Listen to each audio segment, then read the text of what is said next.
débat avec vous sur Sud Radio jusqu'à midi avec aujourd'hui Nicolas Jeannetet, directeur des Centristes, conseiller de Paris. Bonjour. Bonjour.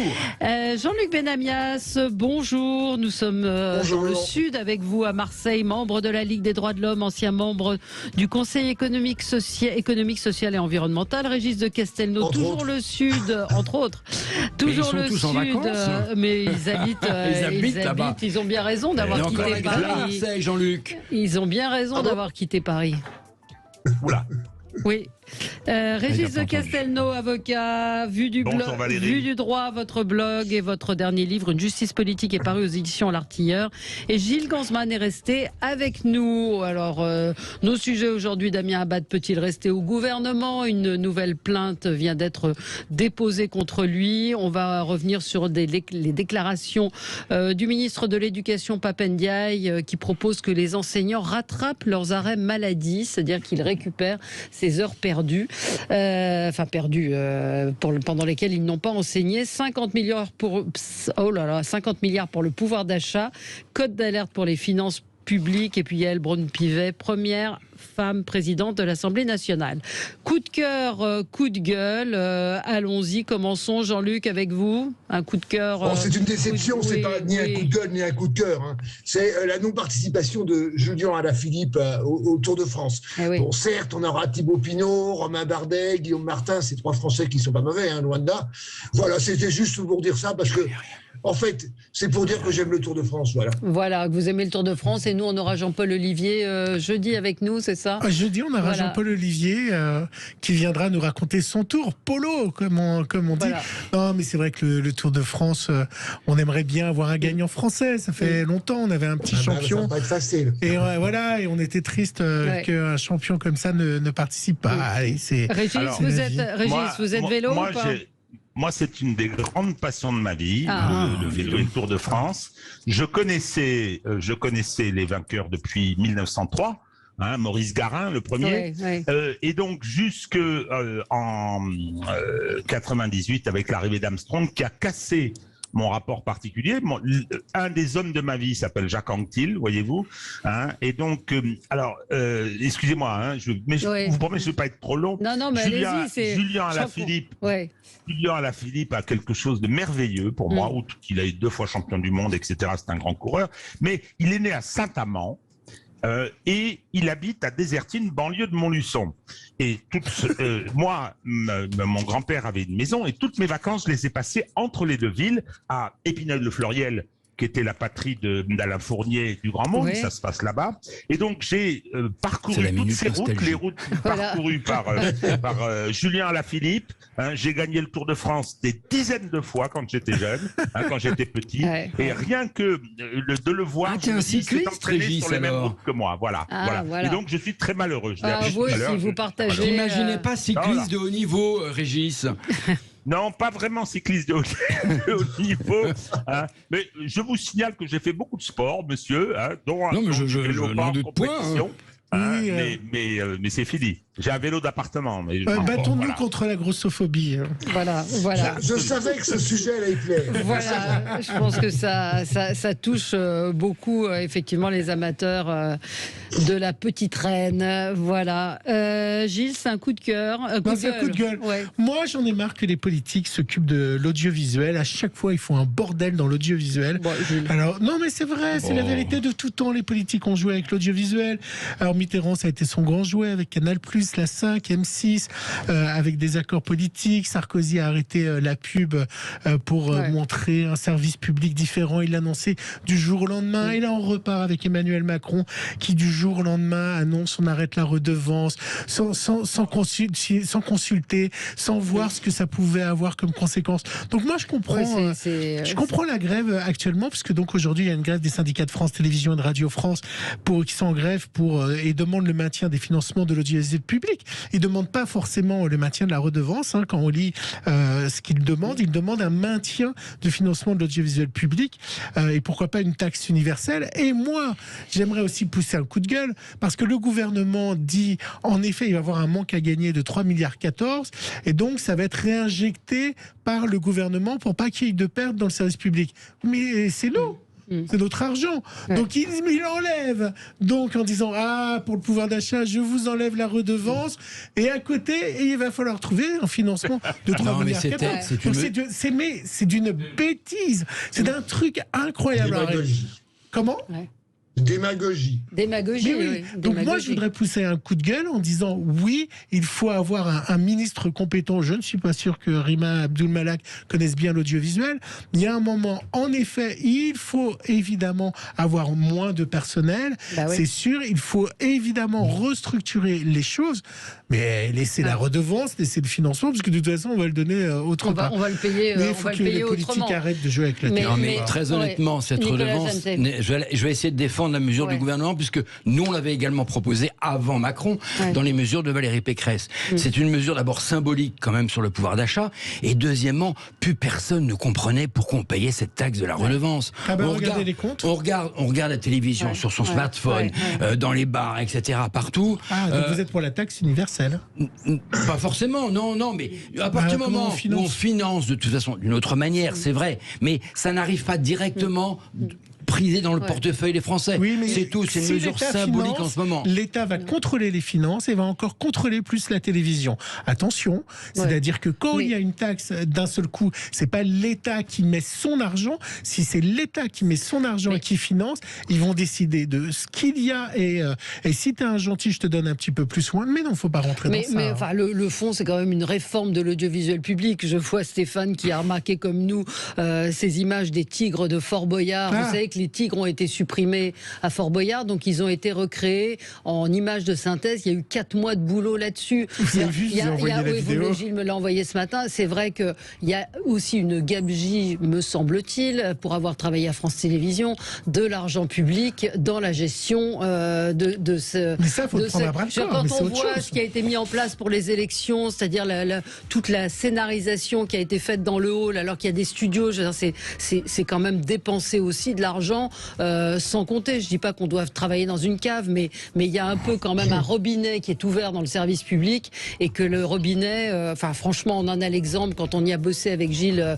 il y a une vingtaine d'années, il y avait 3 personnes sur un poste. Mais ça, c'est un autre Non, c'est pas un autre débat. C'est pas un autre débat. C'est que le financement, il serait moindre s'il y avait aussi une meilleure gestion des personnels. Ces directeurs qui sont mis dans des placards, qui continuent à toucher leur salaire au, je sais pas quel 18e étage. Il n'y a pas 18 étages, mais les directeurs de l'information notamment qui sont mis sur la touche et qui sont dans les placards. Il y a quand même des audits à faire et des choses qui ne se passeraient pas dans le privé. Vous pouvez réagir à ce que je viens de dire dans un instant. Après, j'aurai le droit de dire un tout petit mot. Oui, tout petit mot. Attention, Régis, tout petit mot. À tout de suite sur Sud Radio. Parlons vrai. Débat et avec aujourd'hui Jean-Luc Benamias, membre de la Ligue des droits de l'homme, ancien membre du Conseil économique, social et environnemental. Régis de Castelnau, avocat. Vous tenez un blog Vue du droit. Vous avez publié Une justice politique aux éditions L'Artilleur. Gilles Ganzmann, journaliste à Sud Radio. Et Nicolas Jeantet, directeur des Centristes et conseiller de Paris. On va parler des profs avec cette déclaration du ministre de l'Éducation qui souhaiterait que les profs rattrapent leurs arrêts maladie. Évidemment, ça fait beaucoup réagir. On va parler pouvoir d'achat, 50 milliards pour le pouvoir d'achat. Avec quel argent? La dette est abyssale. Et puis, Damien Abad, peut-il rester au gouvernement et quel gouvernement dans les jours qui viennent sera annoncé par notre première ministre. Alors, vous vouliez réagir, Régis de Castelnau, à la suppression de la redevance? Oui, alors effectivement, de toute façon, c'est nous qu'on paye, donc pourquoi pas. Au final, ça revient au même. Qu'il y ait un service public, ça me va très bien, mais je pense que la bonne méthode, ce serait de changer le statut. Alors, Zemmour voulait qu'on privatise, Marine Le Pen aussi, etc. Je suis opposé à cette formule. Faisons une concession de service public. Le système actuel, c'est l'État donne à une société publique, qui est le monstre que l'on connaît, avec des résultats bien médiocres. Moi, écoutez, c'est un métier de faire ça. Faisons une concession. On lance un appel d'offres, il y a des réponses, comme pour la gestion de l'eau, comme pour les transports ou les déchets, et donc à ce moment-là, on met en place une surveillance très étroite du concessionnaire, dont c'est le métier, qui va ensuite faire ce qu'il doit faire. Tous ceux qui seront, actuellement dans le service public, seraient bien évidemment transférés dans la nouvelle structure qui obtiendrait ce contrat de concession, ce traité de concession, hein, à charge pour le nouveau concessionnaire de peut-être de faire un peu de ménage, n'est-ce pas, avec les placards, etc. Bon. Donc tu veux faire un appel d'offres à des sociétés privées pour reprendre le public. Je n'ai pas bien compris. Oui, c'est-à-dire, mais avec un cahier des charges extrêmement précis. Hein, et avec un outil de surveillance, des pénalités, des choses comme ça, pour pas qu'on puisse faire n'importe quoi. Je dis c'est un métier. C'est un métier de faire de la production audiovisuelle, mais effectivement, quand on lance un appel d'offres, non, c'est pas un appel d'offres, d'ailleurs, une procédure de sélection d'un délégataire de service public. Délégation de service public. Voilà, on met tout un tas de contraintes, de normes, etc., qui doivent être respectées. Enfin, déjà, elles ne le sont pas. Nathalie, une auditrice, m'envoie effectivement le camembert des législatives, le temps de parole du 2 au 13 mai sur France Inter. Vous avez les 3/4 du temps, plus que ça même, qui sont consacrés à la France insoumise, au Parti communiste, Europe Écologie Les Verts et au Parti socialiste. Donc, c'est vrai. Oui, c'est vrai. Non, mais mais l'Arcom fait pas son boulot, c'est hallucinant. Si, ils le font, on a reçu. Si, ils le font de façon trop stricte d'ailleurs, mais. Oui, mais visiblement, il n'y a pas de sanction. Mais en même temps, il n'y a pas de sanction. Oui, Jean-Luc Benamias, vous avez lancé un beau débat, Gilles. Oui, Jean-Luc. Oui, je ne suis pas forcément d'accord avec cette volonté, parce que ce sera une fausse privatisation. Oui. Quelque part. Et sur le temps de parole, je m'excuse, il y a beaucoup de formations politiques pendant ces législatives qui n'ont pas fait campagne. Oui. Alors, c'est difficile de les interviewer par rapport à leur campagne. Globalement, c'est bien la faute à ce niveau-là de La République En Marche d'avoir été muet. C'est le moins qu'on puisse dire. Et donc, cette répartition, je vais regarder comme vous sur France Inter, et je pense que c'est valable pour France Info, est une répartition qui ne prend pas en compte le temps de parole gouvernemental. Et à ce niveau-là, le temps de parole gouvernemental en pleine campagne, je pense à un certain nombre de ministres, ça doit rattraper le temps perdu, à mon avis. Oui.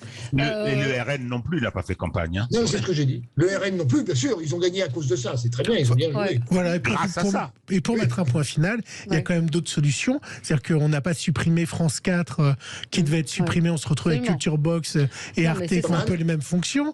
On peut faire un retour de la publicité sur une chaîne qui est principale sur France 2, pas forcément sur France 3. Enfin, il y a d'autres choses avant d'être démagogue et de dire je vais vous redonner du pouvoir d'achat, alors que dans tous les autres pays européens, la redevance est beaucoup plus élevée et elle est dans tous les pays européens.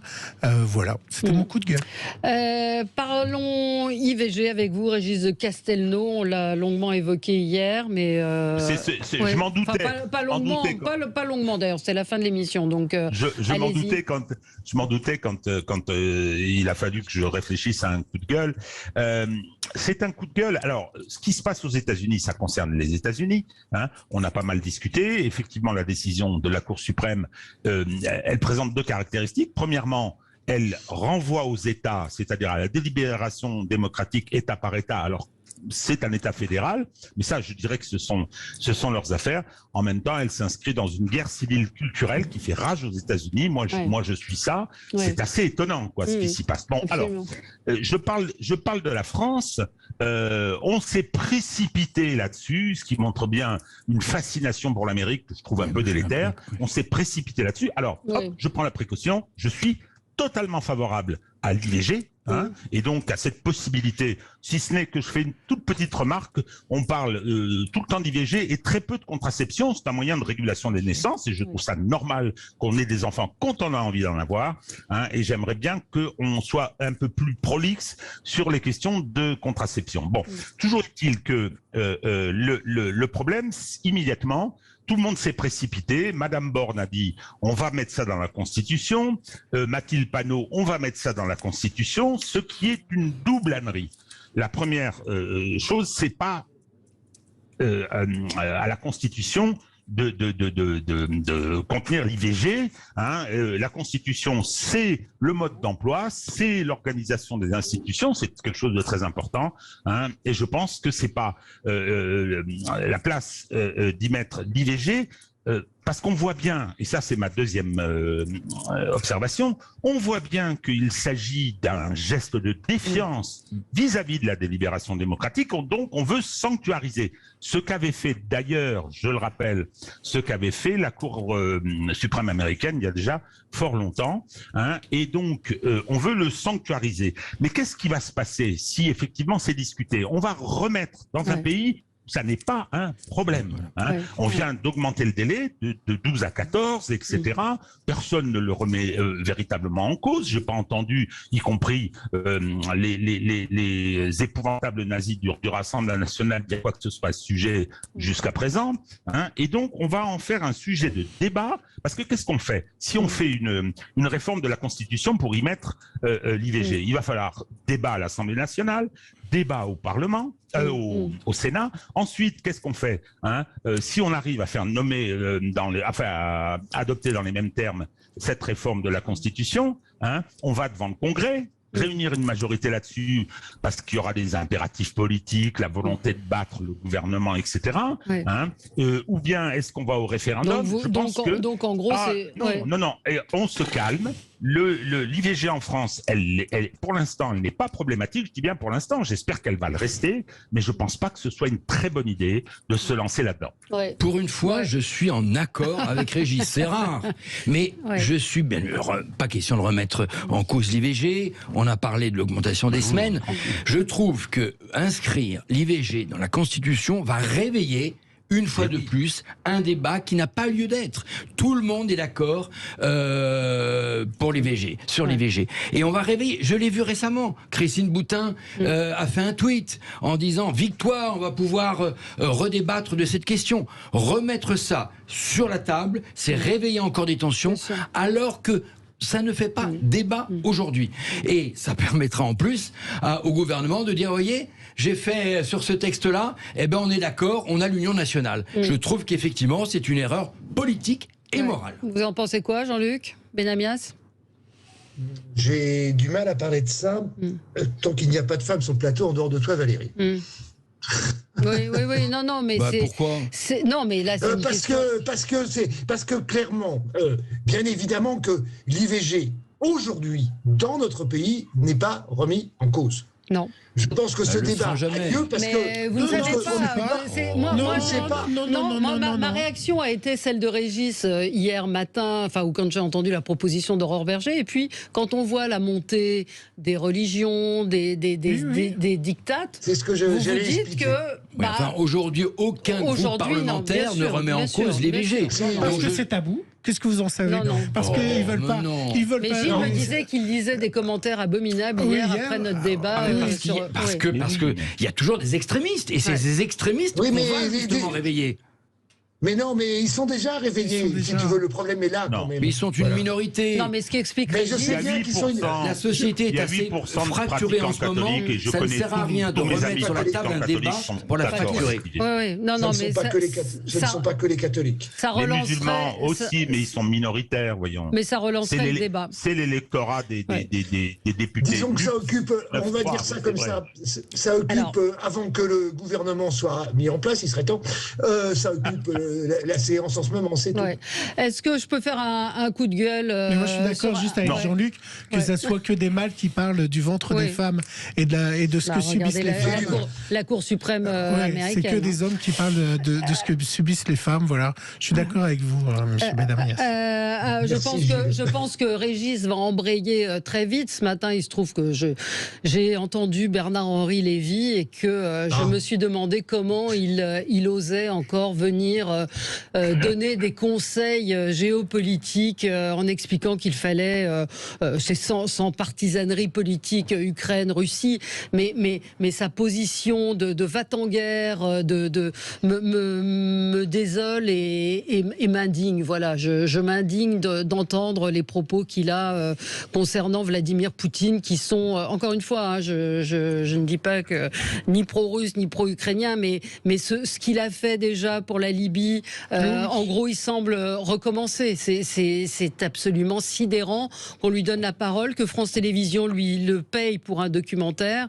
Je n'ai pas vu le documentaire, mais je trouve ça... il dit donner à Poutine une prime, une respectabilité, le traiter comme un interlocuteur responsable quelques heures avant ou après qu'il commette des crimes de guerre inqualifiables, cela serait indigne. C'est-à-dire qu'il est totalement manichéen, encore une fois, dans sa position. Qui est-ce qui voulait réagir, Jean-Luc? Alors, moi, vous m'avez interpellé. Oui, je vous ai interpellé parce que j'ai vu que Régis va réagir. Mais oui, parce que j'ai vu que vous avez fait un tweet hier. C'est un pitre. Bon, c'est pas nouveau. Quelquefois, quand il est... Bon, on a l'habitude. Hein, j'avais mis... C'est un menteur professionnel. Le chevalier blanc dans la paix. Il n'y a pas de saut métier, il n'y a que de saut de jambes. Il a quand même pris des responsabilités, je pense en particulier. Il a joué un rôle concernant la Libye. Bon, écoutez, le problème, c'est qu'il est toujours invité alors qu'il dit que des bêtises. Moi, il y a juste un point sur lequel je suis choqué. Et j'ai publié un remarquable article dans le Front Populaire, je crois que c'est dimanche, sur les questions du néonazisme en Ukraine. C'est-à-dire qu'il y a une espèce de négationnisme, et lui en est un des porteurs, alors que, effectivement, les gens qui étaient les alliés de la Shoah, je prends juste un petit exemple. Vous avez Monsieur Bandera, qui était un allié des nazis, qui a participé activement à la Shoah par balle.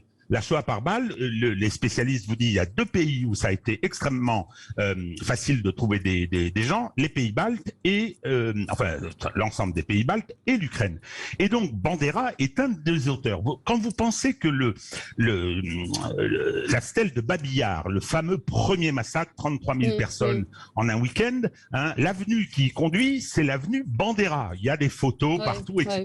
Et Monsieur BHL est allé se parader avec le gouverneur d'Odessa, qui s'appelle Maxime, je ne sais plus comment, qui a été dénoncé par l'OFPRA. Il y a eu un rapport de l'OFPRA chez nous, c'est en français, qui dit bien qu'il est soupçonné de meurtre, de comportement violent, etc. Et il est allé s'afficher en le revendiquant. Ça, moi, ça me pose un problème, qu'on nie cette réalité, et qu'il soit un de ceux-là. Bon, en même temps, je veux dire, l'ignorance de cette période, malheureusement, augmente. Pour ce qui me concerne, moi, c'est pas tout ce qui s'est passé entre 40 et 45 n'est pas négociable.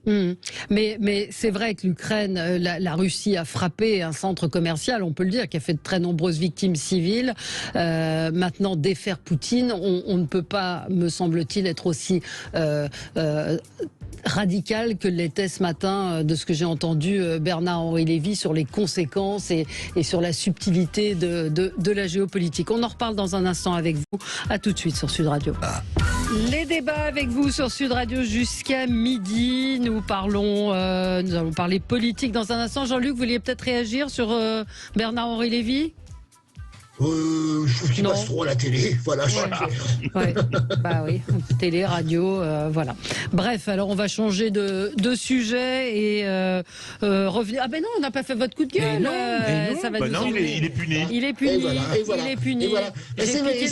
Il s'appelle les centristes. Alors voilà. C'est c'est gentil. Non, mais là il va pas méchant, c'est vraiment c'est du très mauvais humour. Voilà, Nicolas Jeantet, coup de gueule. Oui, coup de gueule, plutôt une incompréhension sur les révélations sur les enfants de notre cher ministre de l'Éducation. C'est pas des révélations, c'est lui qui en parle dans cette interview au Parisien dimanche. On apprend que ces enfants sont finalement scolarisés dans l'école privée, et pas n'importe école privée, l'école alsacienne, le must des must. Alors, j'ai rien contre l'école privée, moi-même je suis un enfant d'école privée, j'ai fait mes études à Stanislas, à Paris, mais... Oh là là. Bravo. Voilà où ça mène, Mais c'est bien.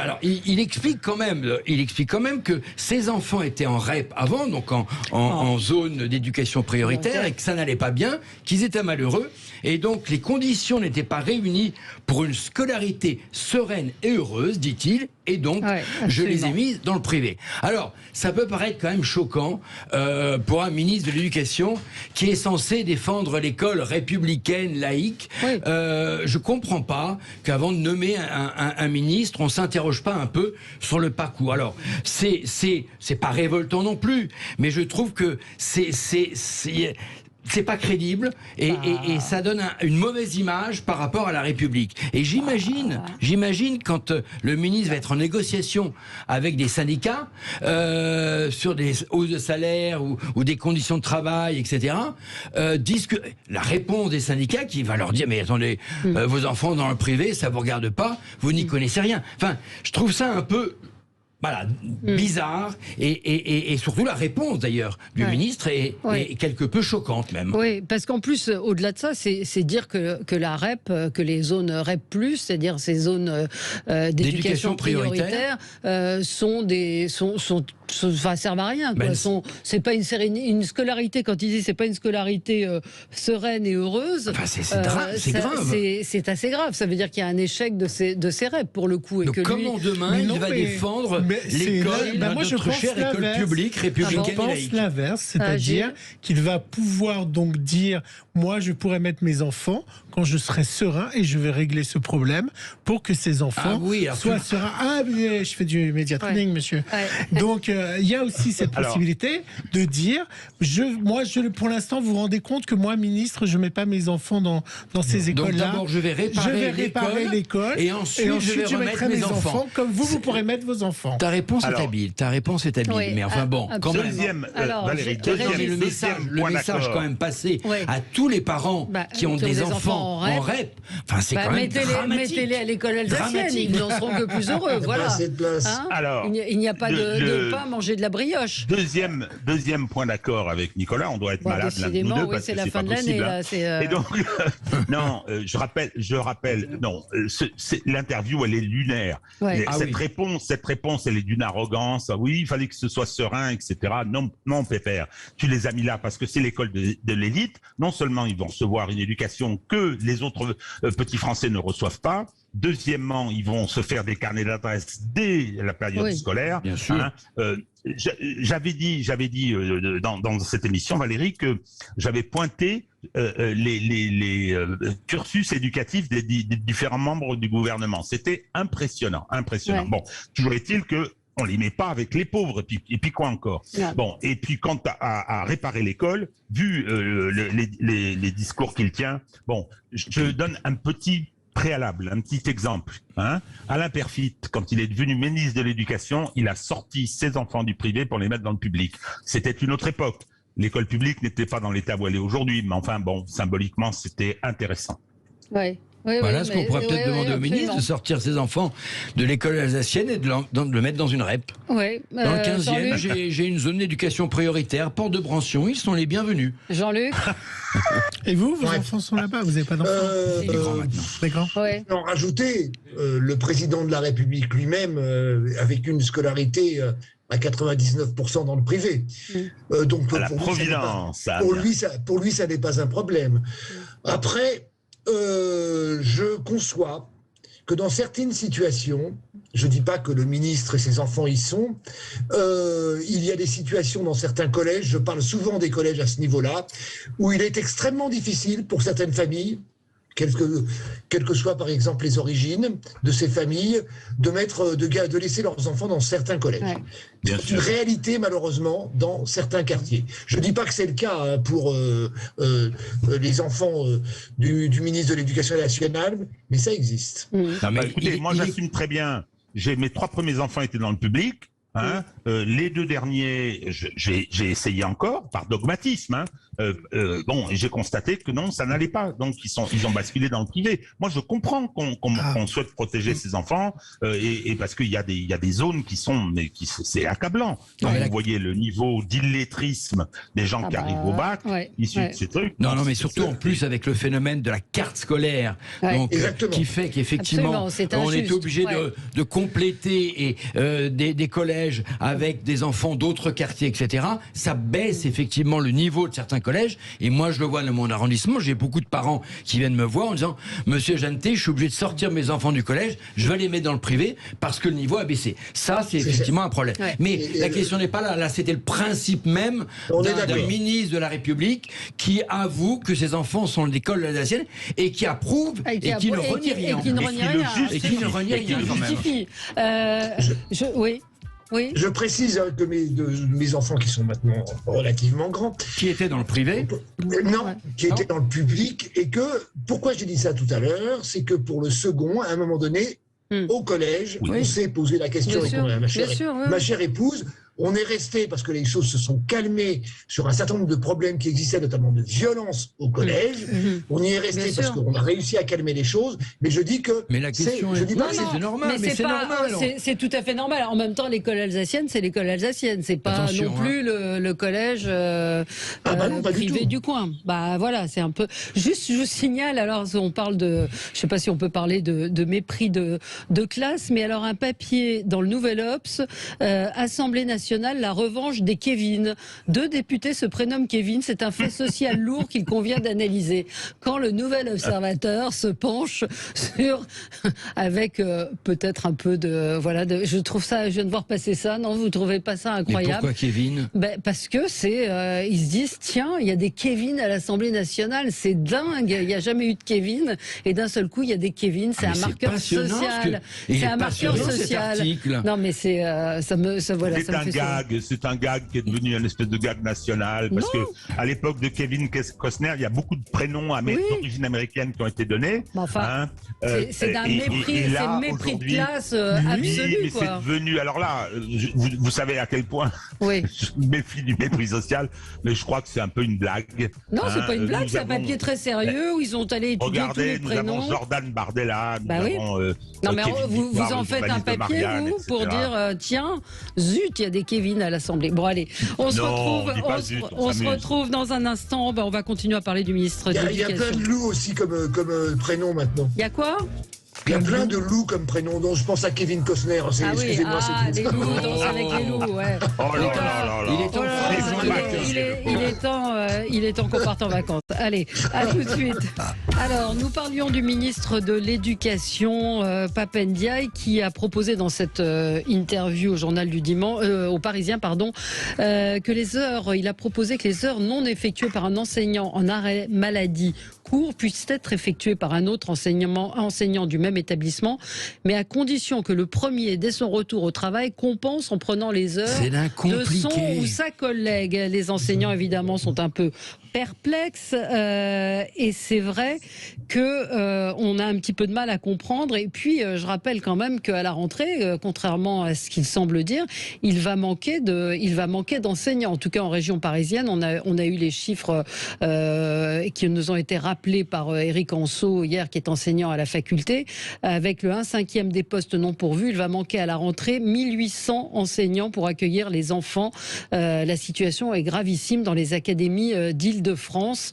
Alors si je comprends bien, parce que c'est pas très clair quand même, si je comprends bien, le lundi après-midi, le prof de maths est absent, donc je suis prof de français, je donne mes cours le lundi matin, et ben je vais continuer mes cours à la même classe le lundi après-midi pour remplacer le prof de maths. Et ensuite, le prof de maths reprendra sur mes heures les heures de maths qui ont été...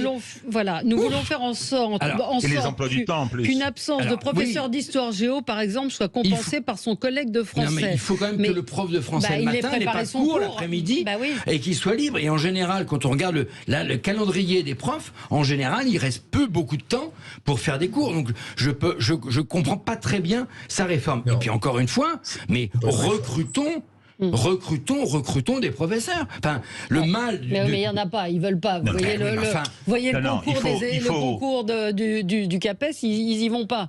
C'est-à-dire qu'il y a moins de candidats que de postes. Donc, et pourquoi? Parce que les salaires sont trop bas. Donc aujourd'hui, c'est pour l'ensemble d'ailleurs de beaucoup de professions, les policiers, les infirmiers, les profs, etc.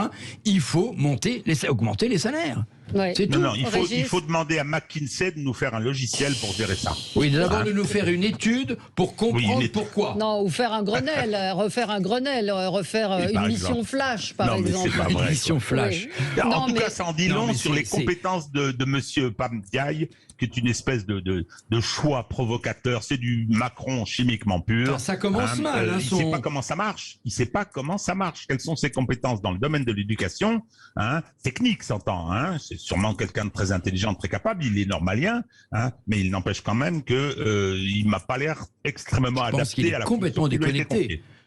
Oui. Non, mais Jean-Luc, ça vous semble comment c'est très difficile de prendre la place de M. Blanquer, qui a quand même mis l'éducation nationale dans un état entre les enseignants et le ministère, dans un état assez lamentable.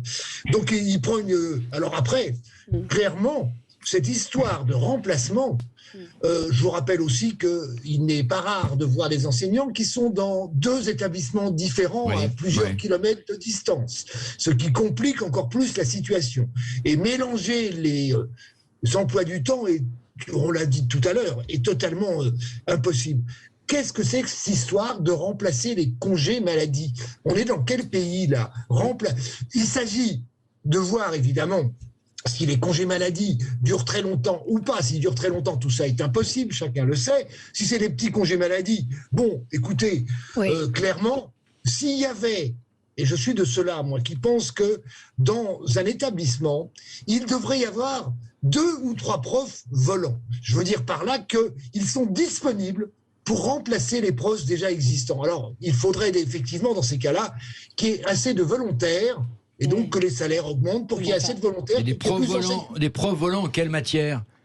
Vous savez c'est déjà le cas. On demande aux enseignants de faire plusieurs matières, notamment, encore une fois, au collège.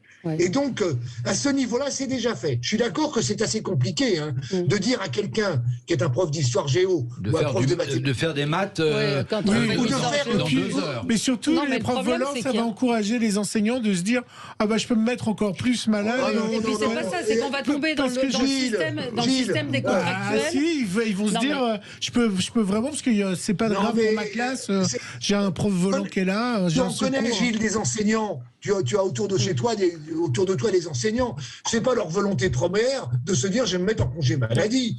Enfin, je veux dire, ça n'existe pas. Le problème, ce que vous proposez, c'est qu'on va tomber dans un système qui est celui de l'hôpital des contractuels, qui seront payés beaucoup plus que des enseignants. Ben oui, mais le problème aussi, c'est qu'il n'y a plus d'enseignants. On avait hier Philippe qui est maire de Mency, qui nous disait que lui, il a une classe de CM1 où il n'y avait pas d'enseignants pendant plus de 2 mois et il n'avait personne pour les remplacer. Donc c'est aussi un problème augmentons les salaires, c'est le plus beau métier du monde. Il a proposé Pap Ndiaye d'augmenter les salaires des profs débutants. Sauf que quid des autres qui sont, c'est pas possible non plus. On a l'impression qu'il y a une navigation à vue. Je sais pas. Totalement. Oui. Alors il propose et il voit les réactions. Il jette les idées et on voit si ça réagit, si ça réagit bien. À mon avis, ça me fait penser. Les yeux dans les yeux, ce ministre ne va pas faire long feu. Ça me fait penser, petit trait d'humour, ça me fait penser à la chanson d'Henri Salvador, le dentiste, vous devez vous en rappeler, pour les plus âgés, où effectivement il va chez le dentiste et puis à la fin il s'aperçoit que c'est le plombier d'à côté et le gars lui dit entre voisins, faut s'entraider. Oui, effectivement, le prof de maths va venir faire des cours d'histoire ou de français, ou voire de latin grec, pourquoi pas, il en reste une poignée. Non, mais je veux dire, malheureusement, c'est l'état de décrépitude qu'on finit par intégrer en proposant des rustines, quoi. C'est un peu, c'est tout à fait ça. Oui, pardon. C'est pas uniquement ce ministère qui peut changer, c'est l'ensemble du gouvernement qui va changer dans quelques jours. Enfin, si j'en crois ce que je lis. Je vais lancer le Uber des instituteurs et des profs. Vous vous connecterez et je vous fournirai un Uber pendant une heure. Il y a le job dating qui n'était pas très loin de cette idée. Parlons peut-être de Yaël Braun-Pivet, première femme qui va être nommée à l'Assemblée nationale aujourd'hui, à la tête du perchoir. ce matin sur Sud Radio, c'était Mathilde Panot qui était là et qui trouvait que ce n'était pas bien. Donc c'est toujours à géométrie variable. Pourquoi pas bien ? Je sais plus, je l'ai vu passer, j'ai entendu ce matin. Qu'une femme prenne le perchoir, tant mieux, pourquoi pas. Je crois que c'est une femme assez compétente. Ce qui m'interpelle quand même, c'est qu'elle était ministre des Outre-mer. Elle est ministre. Et donc ça veut dire que son ministère n'est pas assez valorisant et qu'elle le quitte pour essayer d'avoir le perchoir. Je trouve sur la méthode un peu limite quand même. Quand on est ministre, on reste ministre, ou alors on refuse le poste de ministre au départ et on vise le perchoir. Vous savez pourquoi la France Insoumise est à fond contre Yaël Braun-Pivet, c'est à cause de la commission Benalla. Alors elle a salué le fait que c'était une femme, mais si vous regardez sur les réseaux sociaux, on vous dit c'est elle qui a enterré l'affaire Benalla, qui a été absolument, effectivement, lamentable. Voilà pourquoi. On a eu de Rugy comme ministre. Non, mais attendez, c'est une grande première. Vous avez raison, Valérie. C'est une femme, et une femme ministre en exercice, parce que là, on va pas se fatiguer à respecter la Constitution. Hein. Elle est ministre, elle est toujours ministre, hein, et elle se présente. Non, mais maintenant, elle peut se présenter. On est chez les fous. On est chez les fous. Bah oui. Et donc, elle est toujours ministre pour l'instant. Non, elle n'est plus ministre. Oui, donc je choisis ensuite en fonction des postes et tout. Je suis désolé, si elle est élue aujourd'hui, il y aura, pendant un certain temps, une ministre exécutive, présidente. Plus ministre. Non, elle n'a pas démissionné. Elle a quitté le gouvernement. Elle a quitté le gouvernement. Elle a quitté le gouvernement. Bah là, hier, il y a 2 jours. Il y a 2 jours. C'est vraiment. Mais alors là, j'attends de voir le texte. Hein. Oui, non, elle a quitté le gouvernement. Après, il y a Braun-Pivet, première femme au perchoir. C'est vrai qu'il était peut-être temps de mettre une femme. Oui, Laurence a raison. Elle nous dit arrêtez qu'elle soit femme, on s'en fout. Est-ce qu'elle est capable ? Oui, elle a été présidente de la commission des lois pendant des années. En revanche, on peut peut-être poser la question pour M. Coquerel, c'est-à-dire préférer M. Coquerel à la tête de la commission des finances par rapport à Valérie Rabault, ce qui est le cas visiblement de la NUPS, on peut s'interroger. Je ne sais pas ce que vous en pensez. Moi, j'en connais un peu Valérie Rabault. C'est une grande spécialiste de l'économie et des finances. Ça fait longtemps qu'elle est députée. Elle est très très compétente. Éric Coquerel. No comment. Jean-Luc. Moi, je trouve ça très bien que ce soit Éric Coquerel. Reste à voir qui c'est qui aura la présidence de la commission des finances. C'est à lui. C'est à lui qu'on veut le donner. Mais ce sera pas lui. Bien compris. Mais après, il y a un vote. Jusqu'à maintenant, ça n'est pas totalement réglé. Non. Je voulais revenir sur la phase de ce qu'on discutait juste avant. Mais c'est quoi cette panique générale ? Enfin, il n'y a plus de direction de l'État dans cette affaire. On est dans, jour après jour dans le n'importe quoi. Et même au niveau institutionnel, comment cette dame, Madame Braun-Pivet, peut être nommée alors que, selon les dates institutionnelles, j'ai lu ça tout à l'heure avant l'émission, on est dans un flou artistique le plus complet. Oui. Alors, elle a démissionné, elle n'est plus ministre des Outre-mer, et ses fonctions seront exercées par Elisabeth Borne, comme si elle n'avait pas assez de boulot. Donc, elle va faire... elle fait tout, Elisabeth Borne. Ce qui est assez incroyable dans tout ça, c'est que, en fait, depuis les élections législatives et présidentielles, on n'a pas de gouvernement. Ce pays n'est pas dirigé. Il n'est pas dirigé à l'Assemblée, il n'est pas dirigé par un gouvernement qui change. On n'a pas de direction et ça a l'air de tu as entièrement raison. Alors que faire bouger personne. Ça fait plus de 2 mois, 2 mois et demi. On est en période de guerre, on a une récession, le pays va pas bien. Je suis d'accord avec toi. Il n'y a personne aux commandes et ça choque personne. Il n'y a personne aux commandes. On est dans une vraie crise de pouvoir d'achat. On a une école, on l'a dit, défaillante. On a une insécurité croissante. Et là, depuis 2 mois, le président a été élu il y a 2 mois, rien ne se passe. On délibère sur les ministères, etc. On voyage, on attend et rien ne se passe. Depuis 2 mois, aucune mesure n'a été prise. Même le projet de loi sur le pouvoir d'achat, on vient d'en connaître quelques bribes dans la presse, mais rien du tout. Enfin, c'est totalement scandaleux. Et on a une Elisabeth Borne qui est là. Alors, moi personnellement, Elisabeth Borne, il faudrait la remplacer. Maintenant, Jupiter n'est plus Jupiter. Il a donc besoin, pour le seconder, d'une femme qui soit très politique. Elisabeth Borne, elle est sûrement très compétente. C'est une vraie professionnelle. C'est sûrement une très bonne directrice de cabinet. C'est sûrement une très bonne directrice de grande entreprise. Mais il faut être très politique pour être Premier ministre aujourd'hui. Il va falloir négocier avec les groupes. Enfin, elle a dit, Jupiter a dit, elle a ma confiance dans la durée. C'est-à-dire qu'il ne sait pas qu'en France, il y a une constitution, hein, et que, effectivement, sa confiance à lui, on s'en fout complètement, c'est celle du Parlement. Hein, qui aujourd'hui, dans une république parlementaire, parce que nous sommes aussi une république parlementaire, j'imagine François Mitterrand en 86 dire Pierre Mauroy a ma confiance dans la durée, alors que la droite venait de remporter l'élection législative. Ben non, il a appelé Chirac, comme il a appelé ensuite Balladur en 93. Donc non, mais tout ça, c'est la gouvernance d'Emmanuel Macron qui à certains moments, on se demande ce qu'il fait là, quoi. Enfin, pas à certains moments. Je suis très inquiet. Vous êtes encore d'accord avec Régis ? Pendant les premiers mois, texte par texte, parce que les députés vont vouloir essayer de faire bien. Mais je vous le dis, dans 6 mois, quand on va aborder la réforme des retraites, ça va exploser et il y aura une dissolution. On ne peut pas faire autrement. On est assez d'accord. Bon, on est assez d'accord. Oui. 6 mois, je ne sais pas. Ça peut être 9 mois, ça peut être 1 an. Jean-Luc, prépare-toi pour des législatives. Non, laisse tomber.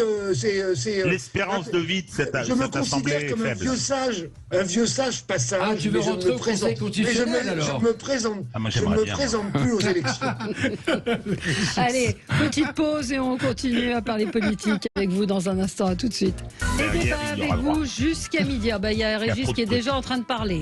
Il parle tout seul. Vous parlez tout seul ? À qui vous parlez, Régis ? Attention, quand on commence à parler seul, c'est mauvais signe. Non, il ne se parle pas seul, on se parle pendant la pub. Ah oui, parce que nous, on se parle entre nous, effectivement, puisque vous êtes à distance. On explique à nos auditeurs comment les choses se passent. Alors, on parlait de Yael Braun-Pivet qui a démissionné, nouveau gouvernement, et puis la pression qui monte en ce qui concerne Damien Abad, avec une plainte qui a été déposée par l'une des femmes qui l'accusait d'agression sexuelle. Elle n'avait pas déposé plainte jusqu'à maintenant. Une femme de chez nous, d'ailleurs. Une centriste, absolument. C'est soi-disant une des... Alors moi, personne, on n'arrive pas à savoir son nom, même chez nous. Effectivement, c'est l'une des anciennes responsables des jeunes centristes de chez nous à l'époque. Mais je suis incapable de dire... Elle a témoigné dans cet avou. Le témoignage était d'une force incroyable. Je vous le mettrai demain dans le zapping, parce que je n'avais pas eu le temps de vous le mettre. Je vous la mettrai demain. Le témoignage est d'une violence. Elle l'explique vraiment la force et ce qui lui est arrivé. Elle détaille les choses. Et quand on écoute ce qu'elle dit, on voit très bien la possibilité qui peut exister, même si... oui, parce que tout le monde dit, mais il ne peut pas manger tout seul, il peut pas s'habiller. Oui, il y a son infirmière qui est... Non, c'est pas vrai. Lui, il arrive à vivre normalement. Il est d'ailleurs même très fort physiquement. Hein. Il est très musclé physiquement. Mais bon, après, moi, je ne me prononcerai pas sur cette affaire. Jean-Luc Benyamin, c'est la troisième femme qui accuse le ministre d'agression sexuelle. Aucune enquête n'avait été ouverte suite à ces accusations.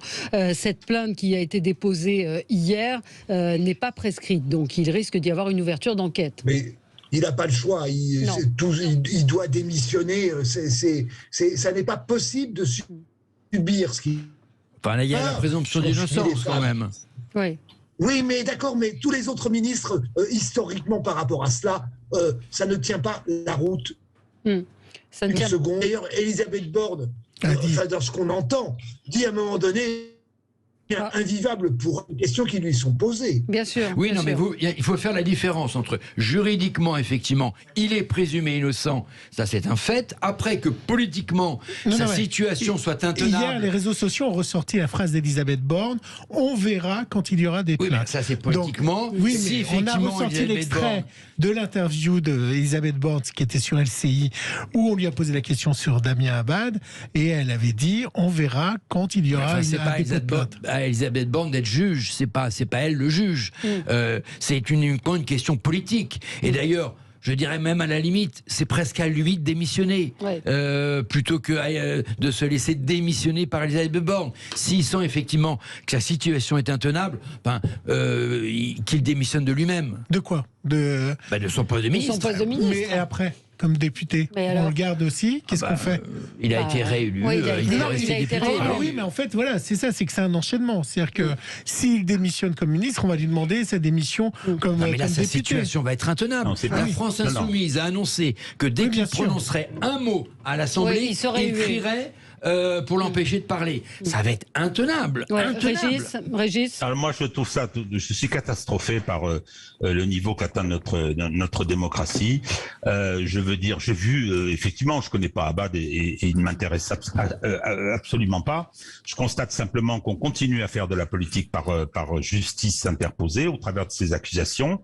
Je constate, alors j'ai appris qu'il y avait effectivement une plainte pour tentative de viol. Non, mais ça déjà, sur le plan juridique et judiciaire, je me pose beaucoup de questions. Non, je constate simplement que effectivement c'est une bataille. Alors je sais plus, Sandrine Rousseau a dit on mettra le bazar à l'Assemblée nationale, c'est bien, oui, transformer l'Assemblée en ZAD.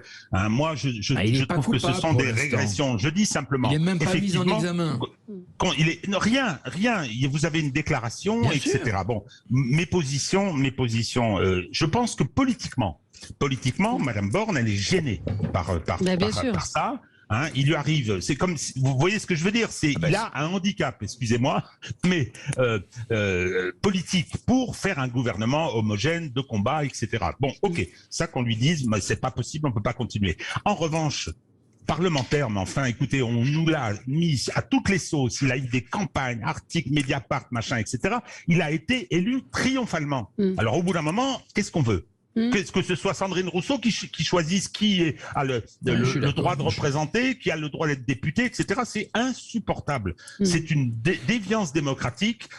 Les Français, dans sa circonscription, ont voté en âme et conscience, sachant tous les éléments.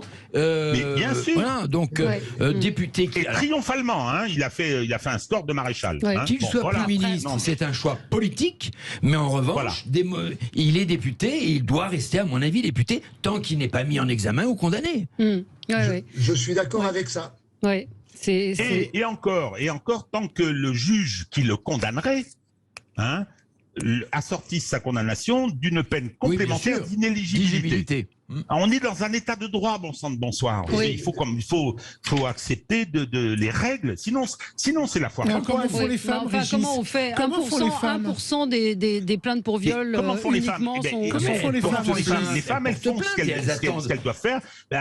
Effectivement, moi je sais pas comment il était, etc., dragueur, pas dragueur, j'en sais rien. Je ne sais pas ce qu'il a fait. Quand ça leur arrive, elles vont voir un avocat, elles déposent une plainte. Mais c'est pas aussi simple que ça, Régis. Mais non, c'est pas simple. Mais non, c'est pas simple. Mais non, c'est pas simple. Mais non. Mais moi je dis que c'est simple. Alors si c'est pas simple, il faut accepter les conséquences des règles de droit. Bah oui, mais les règles de droit, enfin, vous savez, je suis désolé, le viol est quelque chose de très particulier. L'état de droit, ce n'est pas. Vous devez améliorer l'accueil si vous voulez, etc. Mais c'est pas l'accueil. Mais c'est pas l'accueil. Vous imaginez déjà que des femmes. C'est pas facile. Non, vous imaginez que des femmes n'arrivent pas à dire qu'un tel ou un supérieur a violé. Alors en plus, quand vous allez accuser une personne handicapée qu'elle vous a violé, mais la difficulté de dire qu'une personne. Il se trouve que moi j'ai accompagné une jeune femme chez un. Écoutez-moi, Régis, j'ai accompagné une jeune femme chez un avocat qui lui a dit vous n'êtes pas en mesure de porter plainte psychologiquement. Vous allez vous effondrer, ce que vous allez subir est terrible, de vous attaquer à une personnalité comme celle-là. Donc qu'est-ce qu'on fait dans ces cas-là? Quand vous voyez que des femmes sont en souffrance des années, 20 ans, 25 ans après, un viol, c'est pas un vol, c'est quand même très très différent. Et quand on dit ça arrive dans des moments où, comme par hasard, il est ministre, oui, parce que c'est insupportable. Quand vous voyez Nicolas Hulot, les plaintes sont arrivées quand il a été ministre, parce que quand vous voyez que ces personnes sont érigées en modèle de vertu, de grand homme, etc., est-ce que c'est insupportable? Pour ces femmes, c'est insupportable, et c'est là que ça déclenge une envie de plainte. Vous proposez qu'on viole les principes fondamentaux, la présomption d'innocence, ça ne fonctionne pas. Ça ne fonctionne pas. Ceux qui protègent les innocents. Parce que tous ces principes procèdent des innocents. Florence Rau, mon épouse, est allée dire devant BFM, il y avait des mecs autour de la table en disant messieurs, ça peut vous arriver à tous. Oui. Est-ce que si on faisait la proportion, les manipulations, ça existe. Je ne connais pas une femme autour de moi qui n'ait pas été agressée plus ou moins violemment par un homme. Pas une seule. Je vous parle même pas de drague lourde, je vous parle on viole la loi et les principes, hein, et on met en place les règlements de compte, etc. Alors, Jean-Luc, vous pensez bien que Mediapart, quand il balance ça, bon, je constate qu'il y a quelqu'un... ce que vous dites. Attendez, il y a quelqu'un qui a une réputation épouvantable, qui a commis des violences. Et ça, je le sais, j'ai des éléments concrets, etc. C'est pas à moi de m'en occuper. Il a voulu être candidat à la députation. Ça a explosé derrière. Qu'est-ce qu'on a fait? Toute la petite bande qui veut empêcher Abad de s'exprimer, elle l'a exfiltré. Où est Tahabouaf s'il est en vacances? On n'en a plus jamais entendu parler. Il n'y a pas un parquet, pas un procureur qui a bougé. Un mot, Régis. Jean-Luc, rapidement. Je pense qu'il doit démissionner et qu'il démissionnera incessamment sous peu. Ouais. Oui. Allez, c'est le mot de la fin. Merci à vous pour ces débats passionnés. Dans un instant, c'est André Berkoff. Pas très